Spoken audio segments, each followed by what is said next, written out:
Hey, American history buffs. Let's unpack the Soviet weapons the US called the worst. Hey there, patriots and history nerds. If you're as fascinated as I am by the Cold War, military tech, and the epic showdown between the US and the USSR, you're in for a treat. Today, we're diving into a juicy topic. Which Soviet weapons did the US label as the worst? From submarines called too noisy to jets branded primitive, we're going to unpack the truth behind the trash talk. Was it fair criticism or just Cold War propaganda? Buckle up for a thrilling ride through history, sprinkled with some economic insights and my own hot takes. Don't forget to hit that subscribe button and drop your thoughts in the comments below. Let's get this conversation rolling. The big question: why did the US slam Soviet weapons? Picture this. It's the Cold War, a time when the US and the Soviet Union were locked in a global staring contest, flexing their military muscles and throwing shade at each other's tech. The US loved to call out Soviet weapons as clunky, outdated, or just plain bad. But was it true? Or was it all part of the psychological warfare to make Americans feel unstoppable? We're going to zoom in on two Soviet heavyweights that got a bad rap: the Typhoon-class submarine, you might know it as Red October from the movies, and the MiG-25 fighter jet. Let's break it down and see if the US was onto something, or just blowing hot air. The Typhoon submarine, too loud or too lethal? Meet the Typhoon, the Soviet sea monster. Imagine a submarine so massive it's practically a floating city. That's the Soviet Typhoon-class sub, NATO code name, but known in the USSR as Project 941 Akula.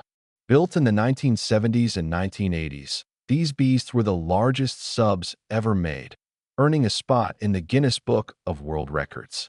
We're talking 560 feet long, 75 feet wide, and a displacement of up to 48,000 tons. Each Typhoon carried 20 ballistic missiles, with each missile packing up to 10 nuclear warheads. One sub could wipe out entire regions. Talk about a game changer. But here's where the US threw shade. In Tom Clancy's blockbuster novel The Hunt for Red October, 1984, the Typhoon, fictionalized as Red October, is painted as a powerful but noisy beast. Clancy claimed American sonar could pick it up from miles away, making it an easy target. In the book, the US even steals the sub, and in the sequel, The Cardinal of the Kremlin, it's sunk in a Puerto Rican trench with a snarky, "Nice ship, but too loud." Ouch. Even President Reagan was a fan of Clancy, calling him his favorite author, and the book made it onto the 100 best crime novels of all time list. The 1990 movie starring Sean Connery only cemented its fame. Was the Typhoon really that noisy? Okay, let's get real. Submarine stealth is all about being quiet. Less noise means it's harder to detect. In the 1980s, US subs like the Los Angeles class were indeed quieter, thanks to advanced hull coatings and propeller designs. The Typhoon? It was built for brute force, not sneaking around. Its job was to lurk under the Arctic ice, ready to launch a devastating counterstrike if the US attacked first. Noise wasn't the top priority, survivability and firepower were. Data from naval archives suggests the Typhoon was louder than its American counterparts, but not so loud that it was a sitting duck. Plus, it operated in the Arctic, where ice, currents, and temperature layers mess with sonar, making detection tricky. Clancy's claim that it was easy to spot smells more like Hollywood drama than hard truth. What do you think? Did the US exaggerate to make themselves look better? Drop your take in the comments. The economic angle. What did the Typhoon cost? Building a Typhoon wasn't cheap. Western analysts estimate each sub cost around $2 to $3 billion in 1980s dollars. To put that in perspective, the Soviet GDP in 1985 was about $2.2 trillion, adjusted for purchasing power. That means one Typhoon ate up roughly 0.1% of the USSR's entire economy.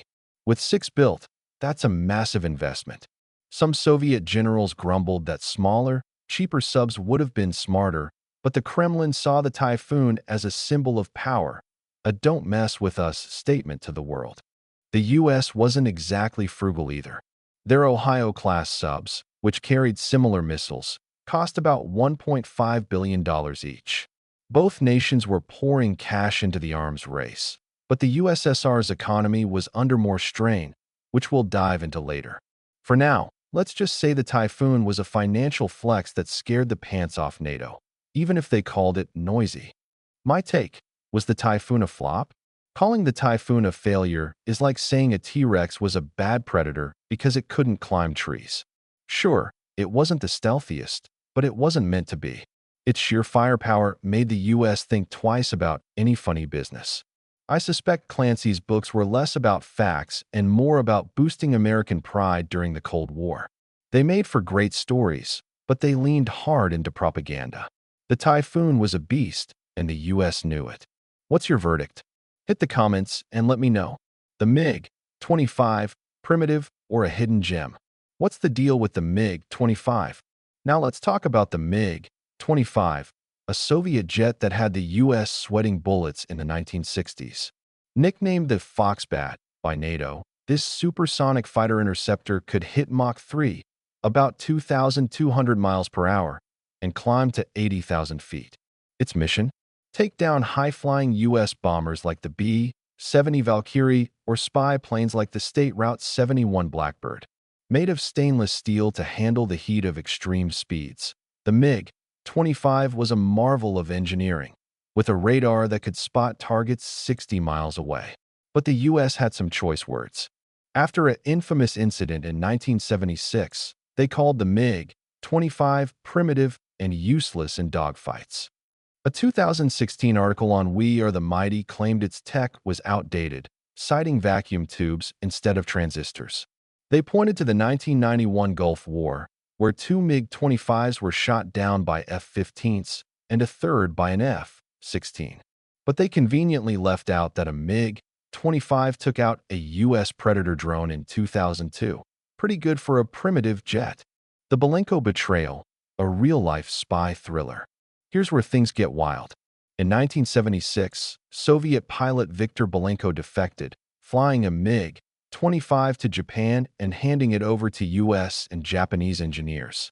They tore it apart and were shocked to find vacuum tubes, which seemed like 1950s tech.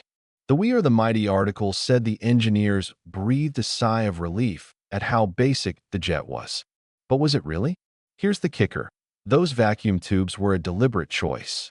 They're resistant to electromagnetic pulses from nuclear blasts, which was a big deal in a potential nuclear war.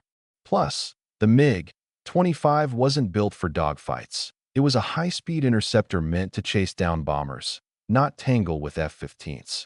The Gulf War losses? Those were more about poorly trained Iraqi pilots and overwhelming U.S. air superiority, not the jet's flaws. The economics of the MiG-25. The MiG-25 wasn't cheap either. Each plane cost around $10 to $15 million in 1970s dollars, compared to about $20 million for an F-15. The Soviets built around 1,200 MiG-25s, making it a cornerstone of their air force. It was also a hit on the export market, with countries like India, Syria, and Libya snapping them up. Even today, in 2025, upgraded MiG-25s are still in service in some places, which says a lot about their staying power. My take: did the U.S. underrate the MiG-25? I think the U.S. was a bit too quick to dunk on the MiG-25. Calling it primitive ignores its purpose. It was a specialized machine, like a drag racer built for speed, not cornering. When the MiG-25 debuted at a 1967 air show in Moscow, it freaked out NATO. They thought it was a game-changing fighter, which pushed the U.S. to fast-track the F-15 and F-16. The Belenko defection gave the U.S. a chance to downplay the threat, but let's be real, they were spooked. The MiG-25 did its job, and then some. What's your take? Drop it in the comments. The bigger picture: Cold War mind games. Propaganda versus reality. The slams on the Typhoon and MiG-25 weren't just about tech. They were part of a bigger Cold War propaganda game. The U.S. loved to paint Soviet weapons as junk to boost morale at home and justify their massive defense budgets. Meanwhile, the USSR did the same, hyping their gear while downplaying American tech. After the Soviet Union fell, U.S. engineers got a closer look at Soviet designs and were often impressed. The Typhoon's engineering was mind-blowing, and the MiG-25's durability was no joke. The economic toll. The arms race was a money pit for both sides. The U.S. spent about 5 to 6% of its GDP on defense in the 1980s, while the USSR was coughing up 15 to 20%. That crushed the Soviet economy, which was already struggling with central planning and shortages. The Typhoon and MiG-25 were symbols of Soviet might, but they came at a cost. The U.S. wasn't immune either. Failed projects like the B-70 Valkyrie burned billions before being scrapped. Lessons for today. Fast forward to 2025, and we're still seeing echoes of this. Nations hype their own tech and trash their rivals, often in online battles. The Cold War taught us to question the narrative. Was the Typhoon too loud? Was the MiG-25 primitive? Or was it all just spin to keep the public cheering? Let's hear your thoughts in the comments. So, were the Typhoon and MiG-25 the worst Soviet weapons? Nah, they were engineering marvels built for specific jobs. The U.S. criticism was half truth, half propaganda, designed to make Americans feel like they had the upper hand. The Typhoon scared the Navy, and the MiG-25 pushed the Air Force to up its game. Both left a lasting mark on history. Hey, if you love this deep dive, smash that subscribe button. Drop a comment with your take. Did the U.S. overhype Soviet flaws, or were they onto something? Share this with your friends, and let's keep the convo going. Stay curious, and I'll see you in the next history adventure.